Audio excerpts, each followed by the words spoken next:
بسم اللہ الرحمن الرحیم۔ صحیح بخاری کی حدیث نمبر 757۔ رسول اللہ صلی اللہ علیہ وآلہ وسلم مسجد شریف لائے، اس کے بعد ایک اور شخص آیا، اس نے نماز پڑھی، پھر نبی کریم کو سلام کیا۔ آپ نے سلام کا جواب دے کر فرمایا کہ واپس جا اور پھر نماز پڑھ، کیونکہ تو نے نماز نہیں پڑھی۔ وہ شخص واپس گیا اور پہلے کی طرح نماز پڑھی اور پھر آ کر سلام کیا، لیکن آپ نے اس مرتبہ بھی یہی فرمایا کہ واپس جا اور دوبارہ نماز پڑھ، کیونکہ تو نے نماز نہیں پڑھی۔ آپ نے اس طرح 3 مرتبہ کیا۔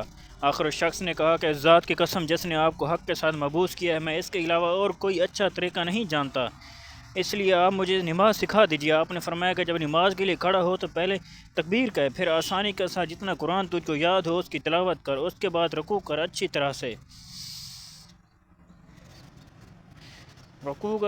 طرح سے